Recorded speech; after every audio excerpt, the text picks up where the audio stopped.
और आइए आपको अब सीधे लेकर के चलते हैं गृह मंत्रालय की प्रेस कॉन्फ्रेंस में। अलग अलग राज्यों और जिलों में पहुंचकर अपना कार्य प्रारंभ कर दिया है। आज मैं आपके साथ गुजरात में जो 2 टीम्स अहमदाबाद और सूरत गई हैं, उनका फीडबैक साझा करूंगी। सूरत में आईएमसीटी ने पाया कि प्रशासन आधुनिक तकनीकों का उपयोग करके केसेस की पहचान और ट्रैकिंग कर रही है। प्राइवेट और सरकारी अस्पतालों और शहरी स्वास्थ्य केंद्रों का data, door to door survey, active surveillance, Gemini mobile app इत्यादि का डेटा जीआईएस मैप पर प्लॉट करके इसकी डिटेल्ड एनालिसिस कर रही है, जिससे कि आगे की कार्यवाही तय कर सके। आईएमसीटी ने पाया कि प्रशासन एक्सटेंसिव टेस्टिंग कर रही है, जिससे कि कोविड प्लस केसेस की पहचान आरंभिक चरण ही में हो जाए। सूरत नगर निगम का वॉर रूम और एक स्पेशल टीम ऑफ डॉक्टर्स इसी काम में जुटे हुए हैं। आईएमसीटी ने hospitals, containment zones, testing facilities इत्यादि का भी दौरा किया। उन्होंने पाया कि अधिकांशतः लॉकडाउन के नियमों का पालन हो रहा है। पुलिस नाकाबंदी और पिकेट्स के अलावा मॉडर्न टेक्नोलॉजी जैसे कि ड्रोन्स और सीसीटीवी का भी प्रयोग कर रही है, जिससे कि लॉकडाउन का अनुपालन हो। परंतु कुछ अंदरूनी गलियों में लॉकडाउन का नियमों का उल्लंघन ना हो, इसके लिए उन्होंने प्रशासन को सुझाव दिया कि और सख्त कदम उठाने की जरूरत है। सूरत में प्रवासी श्रमिकों के लिए प्रशासन, एनजीओज और इंडस्ट्रीज ने मिलकर फूड पैकेट्स और राशन किट्स का इंतजाम किया है। यह प्रशंसनीय है कि वितरण के समय सभी सोशल डिस्टेंसिंग के प्रोटोकॉल का बहुत अच्छी तरह अनुपालन करते हैं। आईएमसीटी ने प्रशासन को सुझाव दिया है कि श्रमिकों के साथ कोविड-19 के बारे में जो जानकारी है, उसको उन्हीं की भाषा में साझा करें। आईएमसीटी ने प्रशासन के साथ, जनप्रतिनिधियों के साथ, इंडस्ट्री एसोसिएशन के साथ भी विचार विमर्श किया है, खासकर टेक्सटाइल और डायमंड इंडस्ट्रीज जो श्रमिकों का मेजर सोर्स ऑफ एम्प्लॉयमेंट है। ज्यादातर श्रमिकों को पिछले महीने की तनख्वाह प्राप्त हो चुकी है। आईएमसीटी ने प्रशासन को सुझाव दिया है कि भविष्य में क्या कदम उठाए जाएं, इसके बारे में भी वो योजना बनाएं। जो हमारी आईएमसीटी अहमदाबाद गई है, उसने वहां पे हॉस्पिटल का, केयर सेंटर का, ब्लड डोनेशन कैंप का, शेल्टर होम्स का, प्राइमरी हेल्थ सेंटर इत्यादि का दौरा किया है। उन्होंने जो हाईवेज पर चेक पॉइंट्स लगे हुए हैं और जो क्वारंटाइन क्लस्टर्स के एंट्री पॉइंट्स हैं, उनका भी मुआयना किया। उन्होंने पाया कि क्वारंटाइन क्लस्टर्स के जो एंट्री पॉइंट्स हैं, उसमें पुलिस और मेडिकल टीम्स की जॉइंट व्यवस्था है। टीम ने विभिन्न स्टेक होल्डर्स के साथ भी विचार विमर्श किया। सिविल हॉस्पिटल के विजिट के दौरान उन्होंने पेशेंट्स के रिश्तेदारों के साथ बातचीत की। अस्पताल की सुविधाएं संतोषजनक पाई गई। मरीजों के रिश्तेदारों ने भी उन्हें बताया कि वे सुविधाओं से संतुष्ट हैं। उन्होंने केयर सेंटर का भी दौरा किया और पाया कि वहां पे पर्याप्त क्षमता है और जिन मरीजों में कोविड के लक्षण दिखाई पड़ते हैं, आवश्यकता पड़ने पर डेडिकेटेड कोविड हॉस्पिटल में पहुंचाने की उनके पास अच्छी व्यवस्था है। अभी तक 19-20 मरीजों को वहां पे शिफ्ट किया गया है। यहाँ भी सुविधाएं संतोषजनक है। टीम ने पाया कि जो इंडियन रेड क्रॉस सोसाइटी ने पुलिस और प्रशासन के साथ मिलकर जो रक्तदान शिविर का आयोजन किया था, वहां भी सोशल डिस्टेंसिंग इत्यादि का पालन हो रहा है। सर्वेलेंस और वल्नरेबल पॉपुलेशन की पहचान के लिए प्रशासन ने काफी कदम उठाए हैं। उन्होंने हाउस टू हाउस सर्वे किया है, इलेक्टोरल रोल का डेटा यूज किया, प्रोजेक्ट लाइफलाइन का डेटा, निक्षय का डेटा, टेको प्लस डेटा इत्यादि के माध्यम से उन्होंने वल्नरेबल लोगों की पहचान की है और उनकी टेस्टिंग चल रही है। प्राइमरी हेल्थ सेंटर के कैंप में उन्होंने एक मोबाइल टेस्टिंग वैन को भी देखा, जिसको लोकल री इंजीनियरिंग से बनाया गया है और ये काफी लाभदायक सिद्ध हुई है और मेडिकल टीम के लिए भी सुरक्षित है। आईएमसीटी ने सुझाव दिया है कि राज्य सरकार केंद्रीय सरकार की सहायता लेकर सरदार वल्लभ भाई पटेल अस्पताल में एक मल्टी डिसिप्लिनरी रिसर्च यूनिट की स्थापना करे, जहां उपकरणों की कोविड टेस्टिंग के लिए फैसिलिटीज डेवलप की जा सकती हैं। आईएमसीटी ने पाया कि लॉकडाउन का सख्ती से अनुपालन हो रहा है। पुलिस ने काफी इनोवेटिव सॉल्यूशंस यूज किए हैं, जैसे कि ड्रोन्स, और जिससे कि सोशल डिस्टेंसिंग का उल्लंघन ना हो। उन्होंने काथवाड़ा और नरोड़ा के शेल्टर होम्स का दौरा किया। चूंकि प्रशासन ने करीब ऐसे 33 शेल्टर होम्स बनाए हैं, उन्होंने ये भी सुझाव दिया कि जितने जो श्रमिक हैं उनको इस तरह 33 शेल्टर होम्स में बांटा जाए जिससे कि सोशल डिस्टेंसिंग अधिकतम हो पाए। यहाँ सारे शेल्टर होम्स में सुविधाएं अच्छी उपलब्ध थी और योगा और अन्य एंटरटेनमेंट की भी सुविधाएं थी। एक अनूठा उन्होंने प्रयोग पाया अहमदाबाद में, जो ग्रामीण एरिया है वहां हर ग्राम पंचायत में एक ग्राम योद्धा समिति का गठन किया गया है। ग्राम योद्धा समिति में सरपंच है, विलेज हेडमैन है, हेल्थ वर्कर है, हेडमास्टर है, तलाटी इत्यादि हैं। ये समिति जो है लॉकडाउन का पालन करते हुए गांव में राशन, सब्जी, दवाइयां इत्यादि को डोर स्टेप पे डिलीवर करती है। इसके अलावा वो आवाजाही पे और लॉकडाउन के नियमों के पालन पर भी नजर रखती है। आईएमसीटी का सुझाव है कि इस इनिशिएटिव को बाकी राज्यों द्वारा भी अपनाया जा सकता है। आईएमसीटी ने यह भी पाया कि जो सनंद इंडस्ट्रियल बेस है वहां पे फार्मा इंडस्ट्रीज चालू हैं और अब ऑटोमोबाइल यूनिट्स भी चालू हो गई हैं जो करीब 50% क्षमता पर काम कर रही हैं और 50,000 में से करीब 30,000 मजदूर काम पर वापस आ चुके हैं। आईएमसीटी ने वरिष्ठ अधिकारियों के साथ बैठक की और अपने सारे सुझाव उनके साथ साझा किए। हमारा पूरा विश्वास है कि केंद्र और राज्य सरकारों के संगठित प्रयासों से हम कोविड-19 के विरुद्ध जो हमारा अभियान है उसमें सफल होंगे। धन्यवाद। Health ministry representative please. पिछले एक दिन में अगर हम देखें तो देश में 1543 नए केसेज आए हैं, जिससे कि हमारे टोटल कंफर्म केसेज की संख्या अब 29,435 हो चुकी है। और अगर हम देखें कि जो हमारे केस एक्टिव मेडिकल सुपरविजन में हैं तो उनकी संख्या 21,632 है। अब तक पिछले 24 घंटे में 684 patients have been found cured, जिससे कि हमारा टोटल लोग जो क्योर हुए हैं वह संख्या 6,868 हो चुकी है। इससे हमारा रिकवरी रेट करीब 23.3% इस टाइम में समय हो गया है, जो कि एक बहुत ही प्रोग्रेसिव इंक्रीज है। मैं आप लोगों की दृष्टि में लाना चाहूंगा। आज देश में 17 ऐसे जिले हैं जहां पर पहले केस आए थे लेकिन पिछले 28 दिनों से कोई नया केस रिपोर्ट नहीं हुआ है। इन जिलों में एक जिले की बढ़ोतरी हुई है, जैसे कि कल बताया था हमने आपको, और एक जिला ड्रॉप हुआ है, यानी कि 2 जिले ऐड हुए हैं और एक जिला ड्रॉप हुआ है। जो जिले ऐड हुए हैं वह है कलिम्पोंग वेस्ट बंगाल में, वायनाड केरला में, और जो जिला जहां पर एक एडिशनल केस आया है वह है लखीसराय बिहार में। इसका सीधा तात्पर्य यही है कि हमें कांस्टेंट विजिल मेंटेन रखने की आवश्यकता है। किसी भी जिले में, किसी भी स्टेट में जब हम कार्य करें तो वहां पर किसी भी तरह की रिलैक्सेशन ना हो।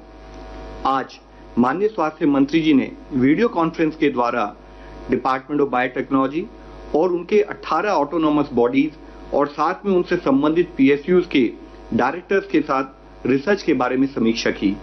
उन्होंने मेक इन इंडिया के तहत antibody detection kits, real time PCR based detection kits और कोविड-19 के लिए वैक्सीन के डेवलपमेंट को फास्ट ट्रैक करने के लिए कहा।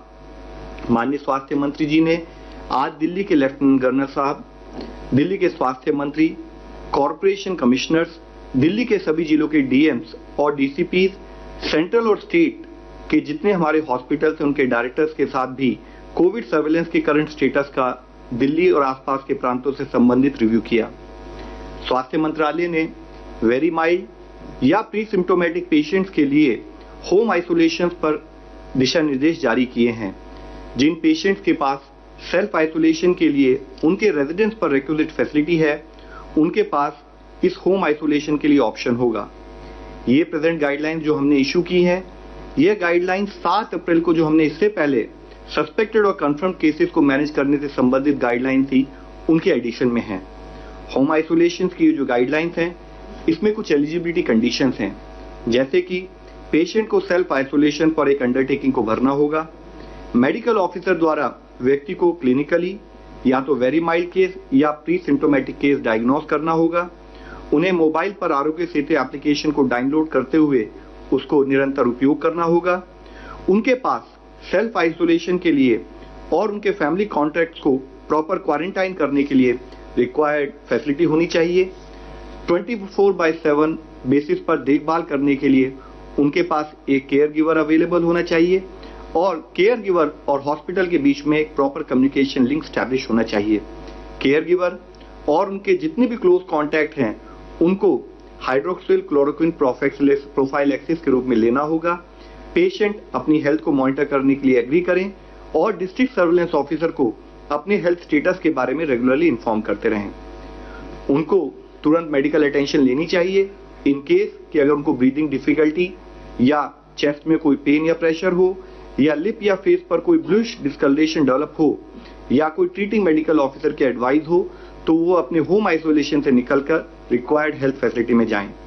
होम आइसोलेशन जब तक कि क्लिनिकल सिम्टम रिजॉल्व ना हो जाए या साथ में टेस्टिंग के द्वारा वह पेशेंट नेगेटिव ना पाया जाए तब तक कंटिन्यू करना होगा।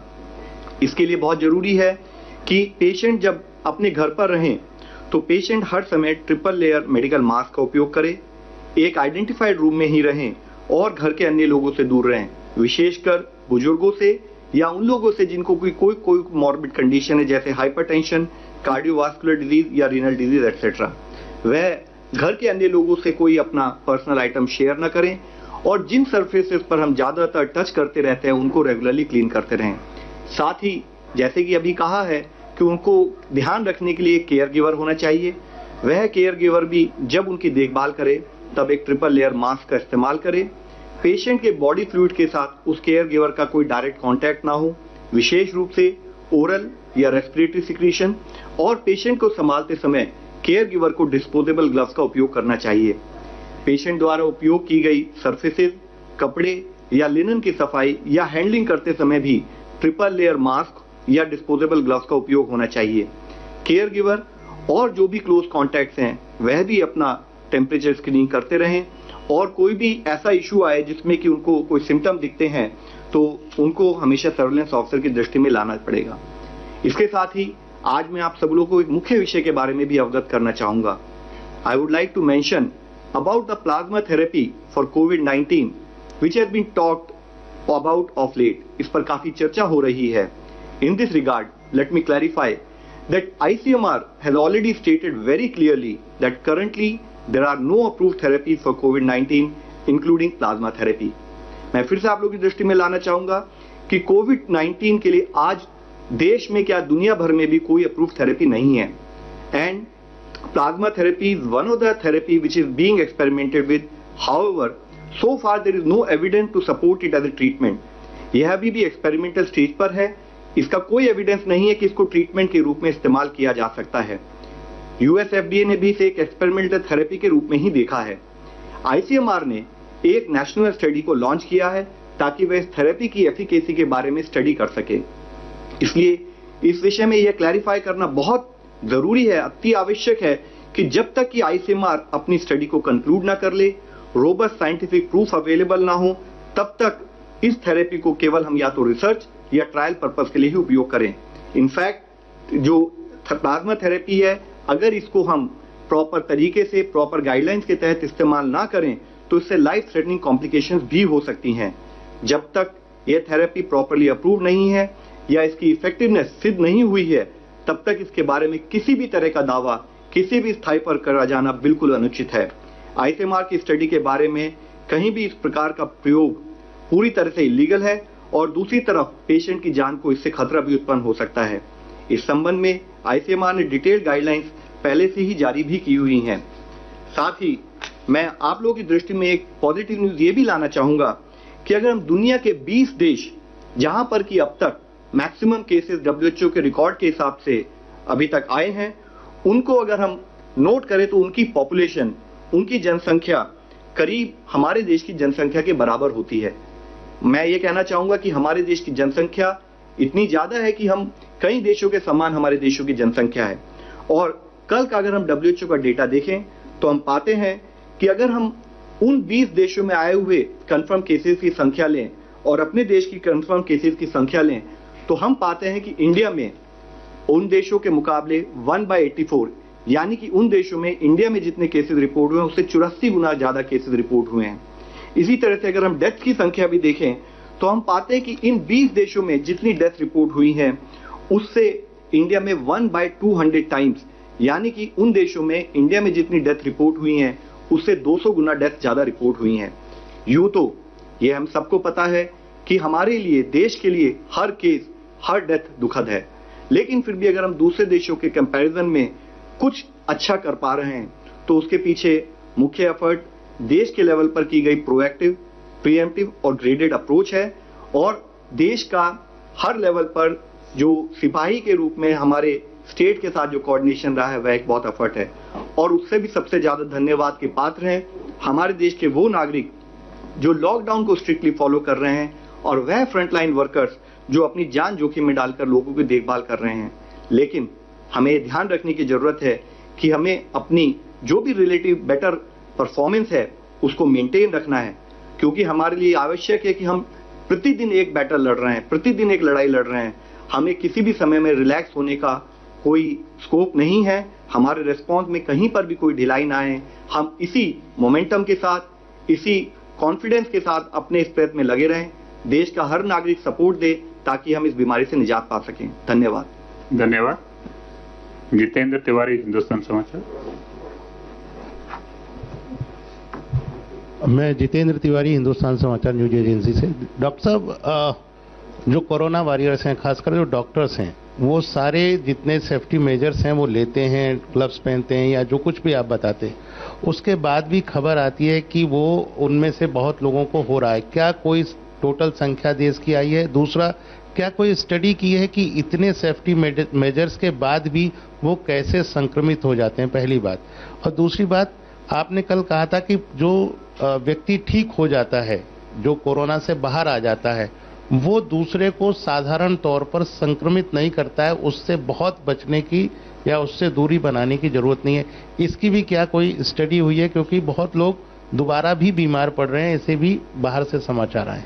सर देखिए, पहला इशू जैसे आपने बताया है कि अगर कभी भी कोई भी हेल्थ प्रोफेशनल रिक्वायर्ड प्रिकॉशंस को नहीं लेगा तो वह संक्रमित हो सकता है।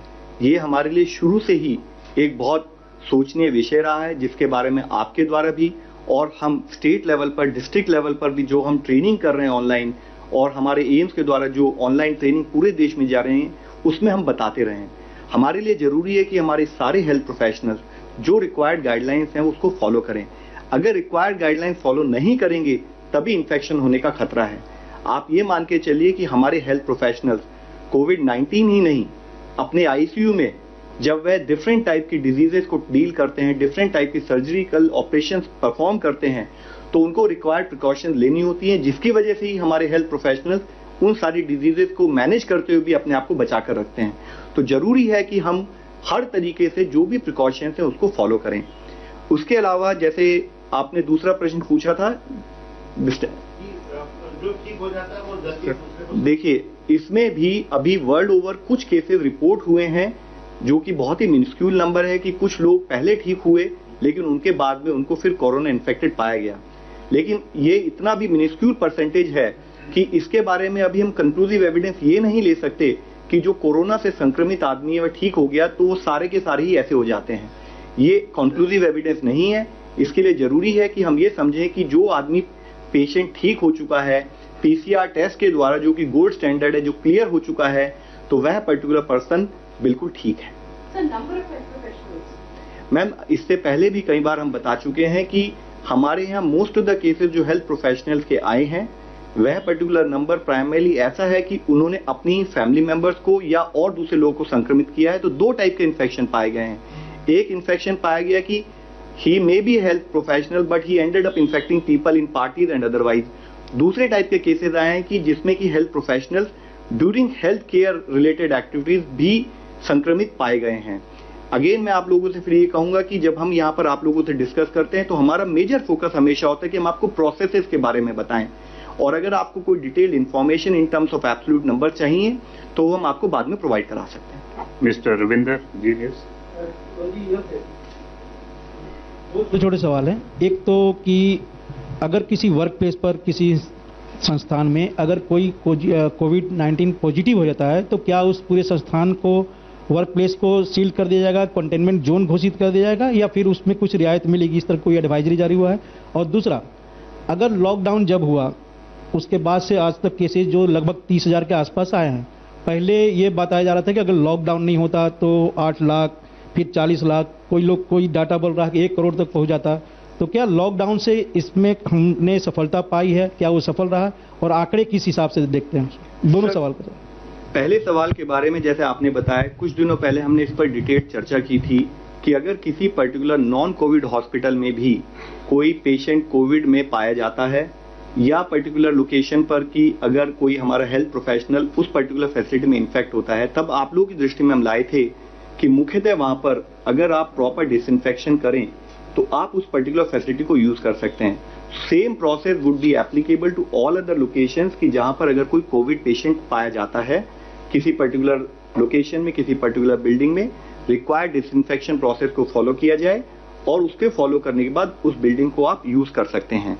रिगार्डिंग लॉकडाउन, आप लोगों की दृष्टि में मैं लाना चाहूंगा कि जो हमारा मेजर फोकस रहा है कि हम ये इंश्योर करें कि अगर कोई प्रोजेक्शन की जाए तो प्रोजेक्शन के पीछे मुख्य अंश ये होता है कि हम ये मालूम करते हैं, ये देखते हैं कि डेटा के हिसाब से कि हमारा आज का present growth rate of cases क्या है, और अगर हमारा वो present growth rate of cases है और हम उसी समान गति से आगे बढ़ते रहें तो हम कितने केसेस तक पहुंच रहे हैं, जो कि एक प्रोजेक्शन होती है।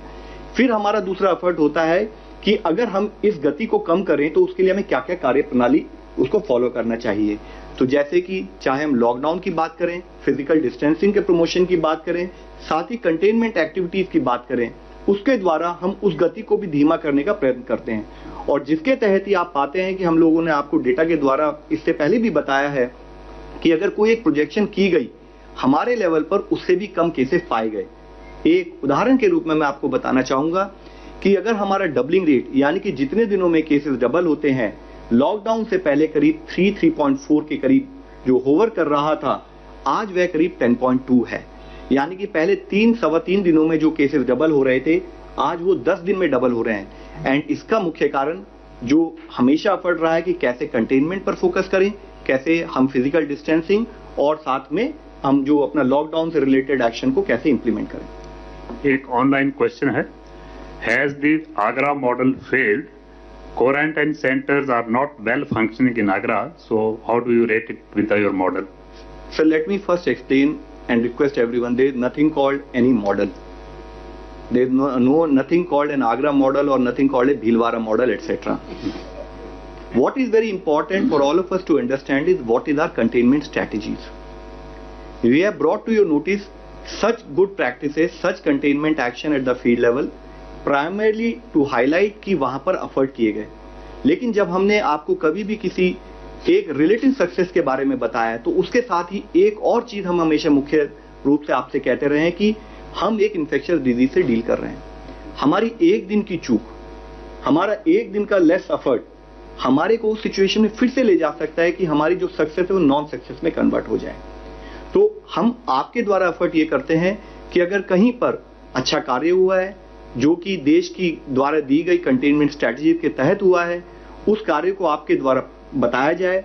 उसके द्वारा फील्ड स्थाई पर जो हमारे वर्कर दिन रात 24 घंटे काम कर रहे हैं और अब से नहीं पिछले 3-3.5 महीने से काम कर रहे हैं, उनको भी प्रोत्साहन मिले और सब लोग मिलकर एकजुट होकर कहें कि किसी भी तरीके से हमें इस बीमारी का इस देश से निर्मूल करना है। मिस्टर SM आसिफ, इन दिनों प्लीज। जी, हमारा सवाल ये है कि किट आने के बाद से पूरे देश में अब तक कितनी जांच हुई है? सर, ICMR का डेटा मैं इस टाइम नहीं लेके आया हूँ। ICMR के जो हमारे रिप्रेजेंटेटिव आते हैं वो जनरली आपको बताते रहते हैं। हाउएवर मेरी आपसे रिक्वेस्ट है, ICMR की वेबसाइट पर डिटेल डेटा अवेलेबल है। मेरी रिक्वेस्ट है कि जब भी कभी आप मेरे से कभी भी डेटा रिलेटेड प्रश्न पूछें तो हम सारा डेटा जो रेलेवेंट डेटा अपनी वेबसाइट पर प्रोवाइड कराते हैं, तो काइंडली आप उससे भी ले सकते हैं। Mister single. मेरा सवाल ये है कि मिनिस्ट्री से जानना चाह रहे हैं कि जूम मीटिंग को लेकर जो ऐप है उसको लेकर सरकार ने किसी ऑफिसर को डायरेक्शन जारी की है, इस सुरक्षा को लेकर बात करता है। Ministry of Electronics and Information Technology द्वारा एक एडवाइजरी जारी की गई थी कि how to do safe use of a particular technology, so that's available on their website. Last question, follow me India Today. My question is one about reports of what NIV has found about 10 mutations of the virus itself, one to be extremely potent, that can, efficiently apparently enter the lungs. So can you tell us a little bit more about that? And you mentioned about plasma therapy not to be treated as a treatment, but for trial and research purposes. But then there are a lot of private hospitals that used it, were not approved to do the same as well. What would you say about that? Ma'am, as far as the NIV and mutation, I would really urge because this is such lightly technical matter, let a scientist, next time when we are sitting together, let him explain to you in detail. As far as the plasma therapy, I've been very emphatic. I highlighted to you that this is not a proven therapy. It is still in experimental stage. And till that, right now even ICMR is doing it as a experiment, pan-Indian experiment, to identify and do additional understanding of this particular therapy. And till the time it is approved, no one should use it, and it will be harmful to the patient as well as also it will be illegal. Thank you, friends. Thank you very much. Yes. Certain time has been allotted for the press conference. There is something, so please cooperate with us. Thank you. तो बड़ी खबर जो आई है वो ये है, इस press conference से निकलकर स्वास्थ्य मंत्रालय ने कहा कि प्लाज्मा थेरेपी के बारे में कोई भी दावा किया जाए तो वो गलत है। कोविड का अब तक कोई इलाज नहीं है, ना ही प्लाज्मा थेरेपी कोई इलाज है। ये अब तक ट्रायल स्टेज में है, एक्सपेरिमेंट की स्टेज में है। उन्होंने ये भी कहा कि अगर कोई व्यक्ति प्लाज्मा थेरेपी का इस्तेमाल करता है कोरोना के इलाज के लिए तो वो जानलेवा भी साबित हो सकता है, आपके लिए खतरनाक हो सकता है और इलीगल भी है। उन्होंने कहा कि इलीगल भी है अगर आप कोरोना का इलाज प्लाज्मा थेरेपी के जरिए करने की कोशिश करते हैं। अब ये बड़ी हैरानी की बात है कि स्वास्थ्य मंत्रालय ये बात कह रहा है। कुछ दिनों पहले दिल्ली के मुख्यमंत्री ने ये कहा था कि उनको इस प्लाज्मा थेरेपी के काफी अच्छे नतीजे मिल रहे हैं, उनके साथ डॉक्टर भी थे और उनका यह दावा था कि वो ये अपील करेंगे स्वास्थ्य मंत्रालय से, सरकार से, कि वो इसके फर्दर ट्रायल्स की या इसके और लोगों पर परीक्षण की इजाजत दें। लेकिन स्वास्थ्य मंत्रालय कह रहा है प्लाज्मा थेरेपी से बचिए। एक छोटे से ब्रेक का वक्त, लौटते हैं।